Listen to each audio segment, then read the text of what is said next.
അനുഗ്രഹം എന്നിവയുടെ ശ്രേണി അടങ്ങിയിരിക്കുന്നു. അതിലെ നിവാസികൾ സ്നേഹം, സമാധാനം, ആത്മീയ വിശ്വാസം അതിനാൽ അനുഭവിക്കുന്നു.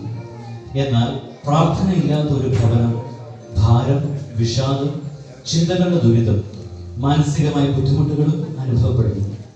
സ്വർഗീയ ഭവനം എന്ന ഈ നമ്മുടെ ചെറിയ സ്കിറ്റിലൂടെ നമുക്കത് കണ്ടു മനസ്സിലാക്കാം. ഇതാ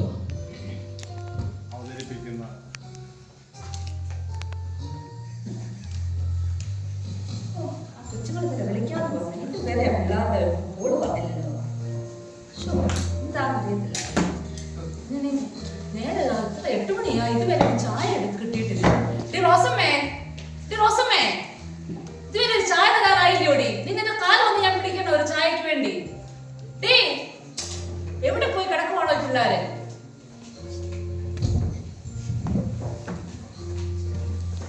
എന്റെ അമ്മച്ചി, ഞാൻ അവിടെ എന്തോരം പണി ചെയ്തോണ്ടിരിക്കാം. അവിടെ തളിപ്പിച്ചു വെച്ചിരിക്കുന്ന ചായ അമ്മച്ചിക്ക് തന്നെ വന്ന് എടുത്താലല്ലോ. പിന്നെ നിന്നെ ഞാൻ ഇവിടെ എന്തിനാ നിർത്തിയേക്കുന്നേ? ചായ എടുത്തതല്ലേ നിന്നെ ഇവിടെ കൊണ്ടുവന്നേക്കുന്നേ? എന്റെ കാര്യങ്ങൾ നോക്കാൻ വേണ്ടിയാണ് നിന്നെ ഇവിടെ കൊണ്ടുവന്നേക്കുന്നത്. ഈ സംസാരിച്ചോണ്ടിരിക്കുന്ന നേരം കൊണ്ട് ആ ചായ ആവും പോലും അമ്മച്ചി. അമ്മച്ചി ഒരു മിനിറ്റ്, ഞാൻ ചായ കൊണ്ട് വരാം. പിള്ളേരെ, ആ പത്രം ആരാധനയോട് എടുത്തു തന്നേ. ഇത്രയും നേരമായി ആ പത്രം പോലും കിട്ടിയിട്ടില്ല ഇവിടെ. അമ്മച്ചി ചായ ഇത്ര നേരം എടുത്തൊരു ചായക്ക് വേണ്ടി. എന്താ ഊള ചായയാണ് ഇത്? കാശ് കൊള്ളത്തില്ല. അവള് ചായ ഉണ്ടാക്കിയേക്കോ?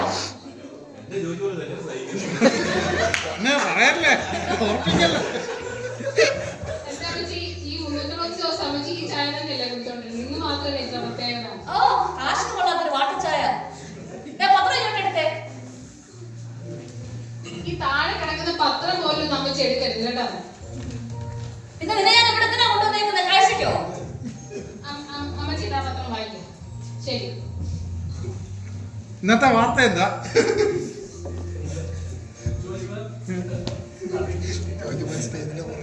കൺഫ്യൂസ് ആക്കല്ലേ.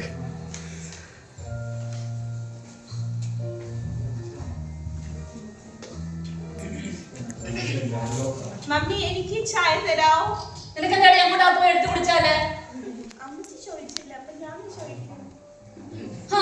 പിള്ളേരുടെ ഓരോ കാര്യങ്ങള്. രാവിലെ ആകുമ്പോ ഫോണിലും കുത്തി ഇരുന്നോളും.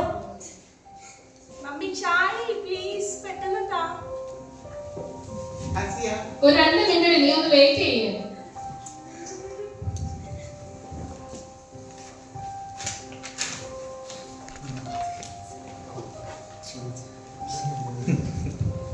നീ റെഡി ആയോ? ചർച്ചിൽ പോണ്ടേന്ന്? ഞാൻ റെഡിയാ. രാവിലെ ഒരുങ്ങി കെട്ടി ഇരിക്കുന്നു. ചായ കുടി രാവിലെ. ഓക്കേ.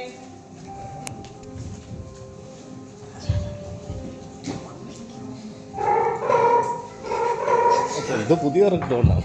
ഹലോ ഹലോ, ഞാൻ ഇപ്പൊ വരാമേ. Okay okay. ആ കൊച്ചു കണ്ട് ചായ കുടിച്ചില്ല, ഒന്നും കുടിച്ചില്ല. അവൾ എണ്ണീറ്റ് പോയേക്കുന്നുണ്ടോ? എന്റെ കർത്താവേ, അവള് പോയോ? ശരി മോളെ, നീ ചായ കുടിച്ചിട്ട് ഇറങ്ങി പോകും.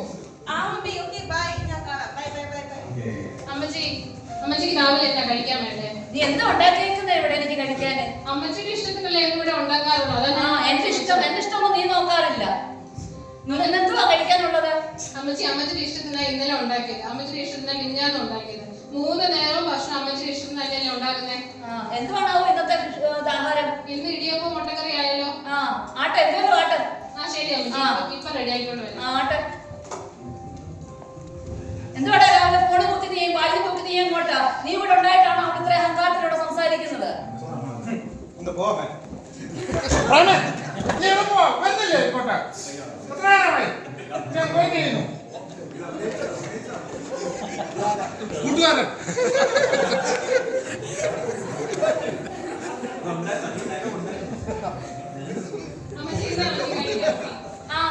ഇവിടെ റിമോട്ട് തേടി റിമോട്ട് എടുത്തു തന്നെ.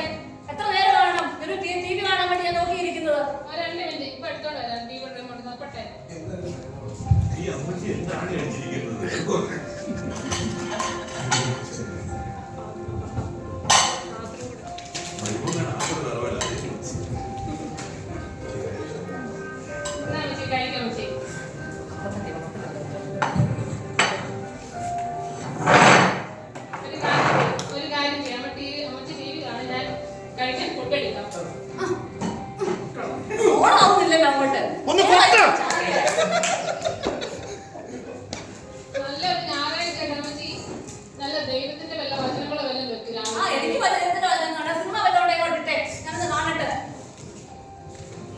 ഓ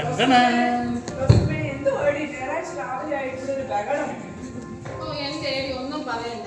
നല്ലൊരു ഞായറാഴ്ച ആയതുകൊണ്ട് രാവിലെ കെട്ടിയുടെ കാര്യങ്ങൾ നോക്കണം, പിള്ളേരുടെ കാര്യങ്ങൾ നോക്കണം, അമ്മച്ചിയുടെ കാര്യങ്ങൾ നോക്കണം.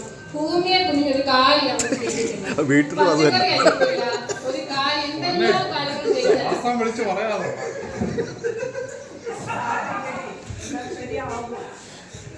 ആ പ്രതീക്ഷ എന്നും ഓരോ പ്രതീക്ഷയായിട്ട് അടിച്ച് രാവിലെ നേരം വിളിക്കുന്നത്. എന്നും ഇതൊക്കെ തന്നെ ഇവിടെ നടക്കുന്നില്ല. കണ്ടില്ലേ? ലൈറ്റ് ഇടണ്ടേ അവിടെ? എന്റെ വീട്ടിൽ ഒരു പ്രശ്നമില്ല കേട്ടോ.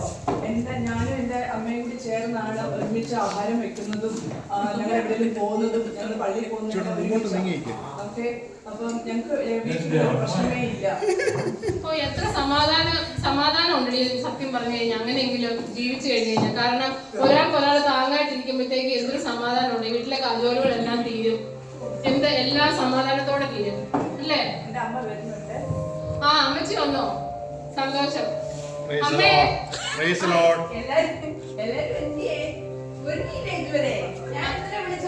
ചർച്ചിൽ പോകണം നാളെ നമുക്ക്. ഞാനത് ശരിയാ വരാൻ. ഞാൻ ചർച്ചിലൊന്നും വരുന്നില്ല. നിങ്ങൾ അങ്ങോട്ട് ചെല്ലാം, നിങ്ങൾ പ്രാർത്ഥിച്ചാൽ മതി. എനിക്ക് വേണ്ടി കൂടെ നിങ്ങൾ പ്രാർത്ഥിച്ചേക്കാം. ചർച്ചിൽ നിങ്ങളെ കുറിച്ച് 2 ആഴ്ചയായിട്ട് അന്വേഷിക്കുന്നുണ്ടായിരുന്നു. നിങ്ങൾ ചർച്ചിൽ വരാത്ത സഹോദരങ്ങളുടെ അടുത്ത് പോയി വിളിച്ചുകൊണ്ട് വരണമെന്ന് പാസ്റ്റർ പറഞ്ഞാണ് ഞങ്ങൾ വന്നത്. ചർച്ചിലുള്ളവർക്കൊക്കെ ഈ വീട് അറിയത്തില്ലയോ? അവരോട് വേണമെങ്കിൽ ഇങ്ങോട്ട് വന്ന് തിരക്കാൻ പറ. അല്ല ഞാൻ അങ്ങോട്ടൊക്കെ വരുന്നൊന്നുമില്ല.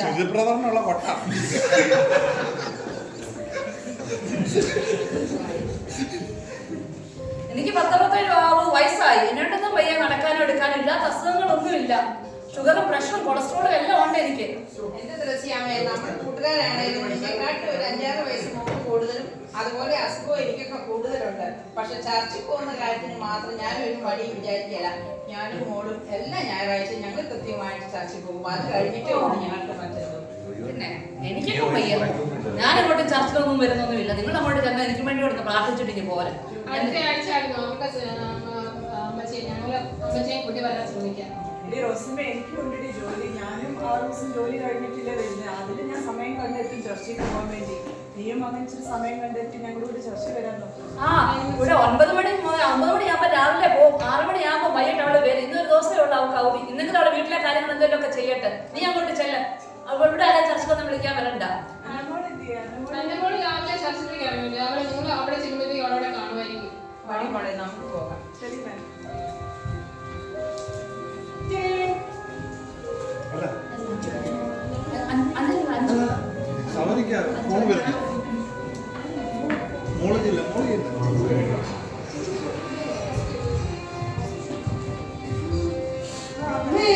അയ്യോ എന്റെ പൊന്നുമോള് വന്നോ? അയ്യോ നാളെ നിന്നെ കണ്ടിട്ട്. എനിക്കറിയാവുന്ന പിള്ളേരൊക്കെ അവര് വന്നില്ല അമ്മച്ചി. ഞാൻ അമ്മച്ചിനെ ഒന്ന് കണ്ടേച്ച് പോകാന്ന് ഓർത്ത് വന്നതാ.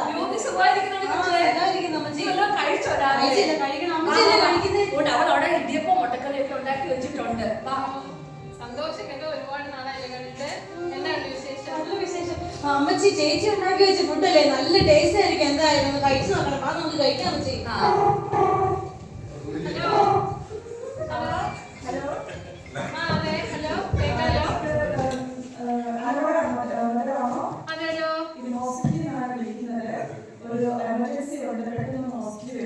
അയ്യോ എന്നാ പറ്റി? രാവിലെ ചർച്ചിലേക്ക് പോയ മോളാണല്ലോ. എന്ത് പറ്റി അവൾക്ക്? ഓക്കെ ഞാൻ ഇപ്പൊ തന്നെ വരാം കേട്ടോ. ഓക്കെ ശരി എന്നാ. നീ എങ്ങോട്ടായി പോകുന്നേ? അമ്മച്ചി ഞാൻ ഇപ്പൊ വരാം. ഓക്കെ അമ്മച്ചി മോളോട് സംസാരിച്ചോണ്ടിരിക്കും. ഞാൻ ഇപ്പൊ വരാം, വേഗം വരാം. ആട്ട് എങ്ങോട്ടാന്ന് വെച്ചാ പോയിട്ട് വാ. വല്ല ഉണ്ടാക്കി വെച്ചിട്ടുണ്ടോ ഉച്ചക്കത്തേക്ക് വല്ല എനിക്ക് കഴിക്കാനേ?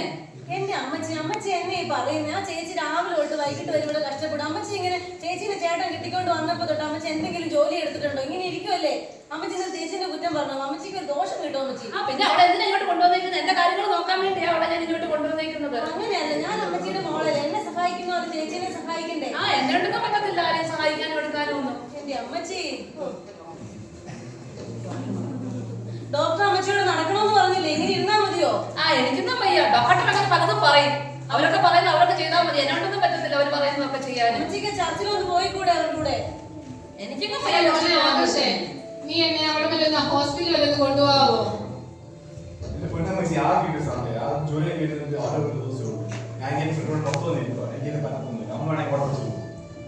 എന്നാ അമ്മ ഞാൻ ഓട്ടോ വിളിച്ചിട്ട് പോയിട്ട് ഓടി വരാം. ഓക്കെ എവിടെന്ന് വെച്ചാ പോയിട്ട് വാ.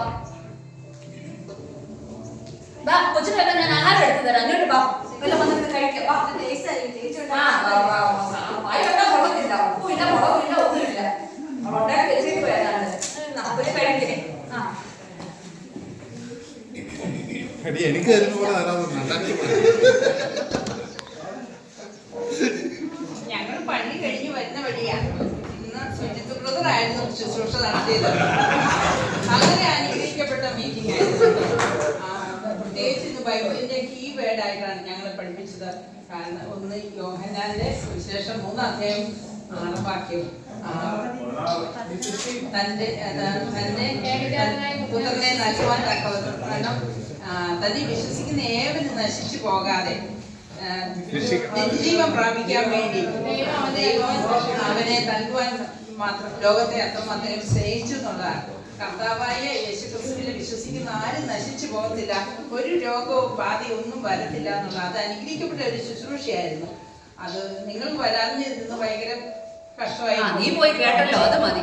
നമ്മുടെ അന്നമോള് രാവിലെ ചർച്ചിൽ പോയതാണല്ലോ, നിങ്ങൾ അവിടെ വെച്ച് കണ്ടില്ലയോ? മോളെ കണ്ടില്ലല്ലോ. കൊച്ചോമ്പൂർ ബൈബിൾ ക്ലാസ്സിൽ മോൾ അറ്റൻഡ് ചെയ്യുന്നില്ലെന്ന് കഴിഞ്ഞ 2-3 ആഴ്ച പോകുന്നുണ്ടല്ലോ. അങ്ങനെ പറഞ്ഞല്ലോ. എന്റെ കർത്താവ്, എനിക്കൊന്നും പറയാനില്ല. വന്നിരിക്കുന്നു, അവളോട് തന്നെ ചോദിക്കാം. രാവിലെ എനിക്ക് എല്ലാവരോടും സോറി പറയാനുണ്ട്. ആക്ച്വലി ഞാൻ ചർച്ചിലല്ല പോയത്, ഞാൻ പാർട്ടിക്ക് പോയേക്കുമായിരുന്നു. അവിടെ പാർട്ടിയിൽ ആരും എൻ്റെ ഡ്രിങ്കിൽ എന്തോ കലക്കി തന്നു. അത് കാരണം ഞാൻ ബോധം പോയിട്ട് ഹോസ്പിറ്റലിൽ പോയി. എന്നിട്ട് ഫ്രണ്ട്സ് എല്ലാവരും പോയി, എന്നെ വിട്ട് പോയി. അപ്പോഴാണ് ഞാൻ മമ്മിയുടെ നമ്പർ തന്നെ. അപ്പം മമ്മീനെ വിളിച്ചു. എന്റെ കൊച്ചു ഓക്കെ ആണോ? ശരിയാ, ഓക്കെ ആണോ? നീ കുഴപ്പമൊന്നുമില്ലേ? ഞാൻ എല്ലാവരോടും സോറി. എന്റെ മോളെ ഇന്നത്തെ കാലത്ത് കൂട്ടുകാരെ തിരഞ്ഞെടുക്കുന്നത് വളരെ സൂക്ഷിച്ചു വേണം. നല്ല കൂട്ടുകാരല്ലെങ്കിൽ അവര് മക്കളെ ചതിക്കും, പല കാര്യങ്ങൾക്കായിട്ട് അവര് ദുരുപയോഗിക്കും. ഒന്നും പറയണ്ട. നീ രാവിലെ ബാഗും എടുത്ത് ഫോണ് കുത്തിക്കൊണ്ട് പോയതല്ലേ? വീട്ടിലെ കാര്യങ്ങളും എല്ലാം നോക്കണോ? അപ്പനും അമ്മയും കൂട്ടി വേണം മക്കളെ വളർത്താൻ. ഇല്ലെന്നുണ്ടെങ്കിൽ ഇങ്ങനെയൊക്കെ സംഭവിക്കും. കണ്ടോ?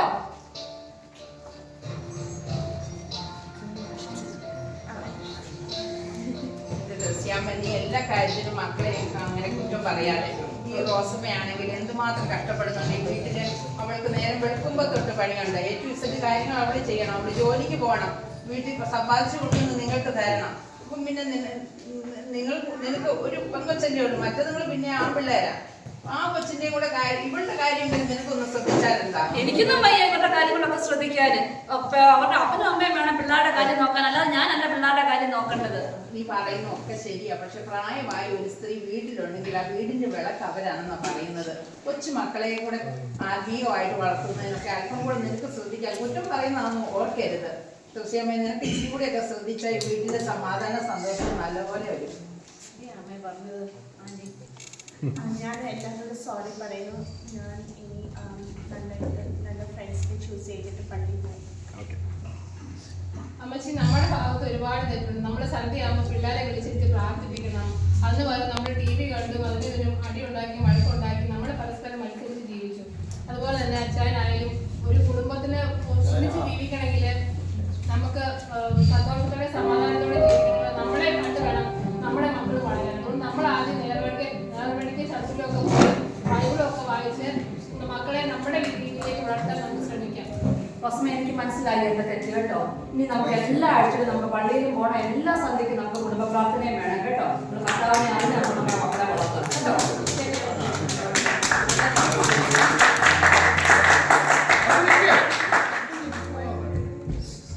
ഇവിടെ വന്ന് മാറ്റം കണ്ടിട്ട് നിങ്ങൾക്കും വളരെ സന്തോഷമായില്ലേ? അല്ലേ മക്കളെ? എനിക്ക് എല്ലാവരോടുമായിട്ട് പറയാനുള്ളത് ഇത് മാത്രമേ ഉള്ളൂ. ഒരു കുഞ്ഞും ജനിക്കുമ്പോൾ തെറ്റുകാരോ കുറ്റക്കാരോ ആയി ജനിക്കുന്നില്ല. അവർ വളർന്ന് വരുന്ന ജീവിത ചുറ്റുപാടുകളാണ് അവരെ തെറ്റിലേക്ക് നയിക്കുന്നത്. അതിന് ഉത്തരവാദികൾ നമ്മൾ ഓരോരുത്തരും നമ്മുടെ ഭവനങ്ങളുമാണ്. ആദ്യം തന്നെ നമ്മുടെ ഭവനങ്ങളിൽ